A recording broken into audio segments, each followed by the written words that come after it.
قرات شروع کرنے سے پہلے تھوڑی دیر خاموش رہتے۔ میں نے عرض کیا میرے ماں باپ آپ پر قربان، اس خاموشی میں آپ کیا پڑھتے ہیں؟ آپ صلی اللہ علیہ وسلم نے فرمایا میں یہ دعا پڑھتا ہوں، اللهم باعد بيني وبين خطاياي كما باعدت بين المشرق والمغرب. اللهم نقني من خطاياي كما ينقى الثوب الأبيض من الدنس. اللهم اغسلني من خطاياي بالثلج والماء والبرد. اس کے بعد اعوذ باللہ من الشیطان الرجیم پڑھنے کے بعد سورہ فاتحہ پڑھنی چاہیے، کیونکہ اللہ عز و جل ارشاد فرماتا ہے فَإِذَا قَرَأْتَ الْقُرْآنَ فَاسْتَعِذْ بِاللَّهِ مِنَ الشَّيْطَانِ الرَّجِيمِ۔ اور اس بات کو دھیان سے سماعت فرما لیجئے کہ سورہ فاتحہ امام، مقتدی اور منفرد سب پر پڑھنا ضروری ہے، اس کے پڑھے بغیر نماز نہیں ہوتی۔ رسول اکرم صلی اللہ علیہ وسلم نے ارشاد فرمایا جس شخص نے نماز میں سورہ فاتحہ نہیں پڑھی اس کی نماز نہیں، اسے بخاری نے روایت کیا ہے۔ سورہ فاتحہ کی اہمیت کو مد نظر رکھتے ہوئے صحیح قرات آپ کے لیے پیش خدمت ہے۔ بسم اللہ الرحمن الرحیم، الحمد للہ رب العالمین، الرحمن الرحیم، مالک یوم الدین، إياك نعبد وإياك نستعين، اهدنا الصراط المستقيم،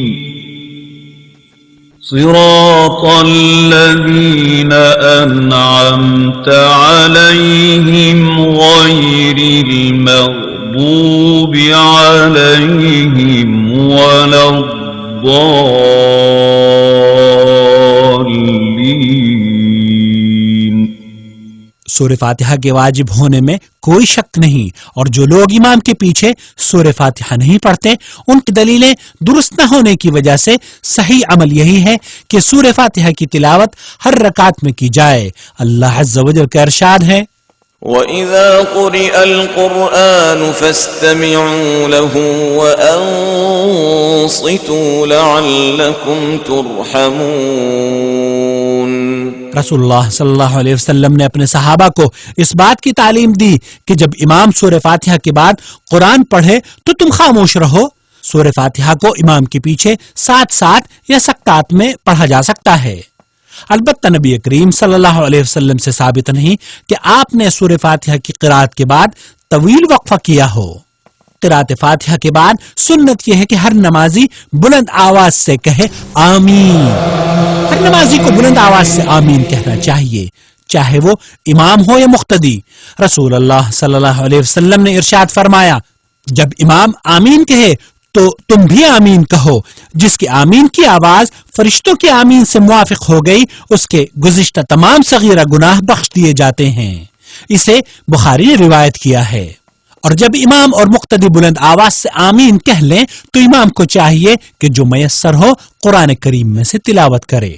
قرات سے فارغ ہونے کے بعد تکبیر کہہ کر رفع یدین کرتے ہوئے رکوع میں چلے جانا چاہیے۔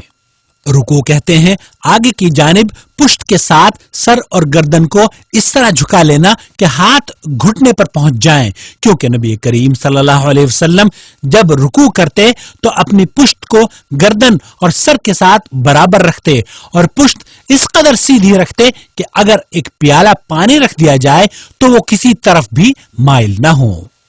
اور یہ طریقہ بالکل غلط ہے کہ پشت کے خط استوا سے سر کو بلند یا جھکا کر رکھا جائے، کیونکہ رکوع میں اللہ کے نبی صلی اللہ علیہ وسلم کا ہمیشہ یہ طریقہ تھا کہ دونوں ہاتھوں سے دونوں گھٹنوں کو پکڑتے اور انگلیوں کو پھیلائے رکھتے اور ساتھ ہی دونوں پنڈلیوں اور بازوؤں کو پھیلائے رکھتے۔ میرے دینی بھائی اطمینان سے رکوع کیا کرو۔ رکوع میں ایک مرتبہ سبحان رب العظیم کہنا چاہیے اور ایک سے زیادہ مرتبہ کہنا افضل ہے۔ پس رکوع کو مکمل کرنے کے بعد سمع اللہ لمن حمدہ کہتے ہوئے رفع یدین کرتے ہوئے سیدھے کھڑے ہو جانا چاہیے، اور جب تم اچھی طرح سیدھے کھڑے ہو جاؤ تو یہ دعا پڑھو ربنا ولک الحمد۔ اتنا کہنا کافی ہے، لیکن اگر مزید پڑھنا چاہو تو یہ دعا بھی اس کے ساتھ پڑھنا افضل ہے۔ ربنا ولك الحمد ملء السماوات والأرض وملء ما بينهما وملء ما شئت من شيء بعد۔ یہاں ربنا ولک الحمد کے ساتھ وہ شکر کہنے کی زیادتی کی کوئی اصل نہیں۔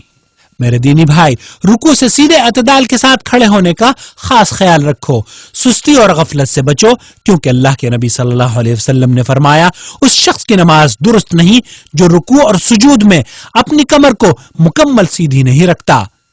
لہذا جب مکمل اطمینان سے کھڑے ہو جاؤ پھر اللہ اکبر کہتے ہوئے سجدے میں چلے جاؤ۔ سجدے کی کیفیت۔ نماز میں سجدہ کہتے ہیں 7 اعضاء کو مخصوص طریقے سے زمین پر رکھنا، اور وہ 7 اعضاء یہ ہیں: پیشانی ناک کے ساتھ، دونوں ہاتھ اور دونوں گھٹنے، اور دونوں پاؤں کی انگلیاں۔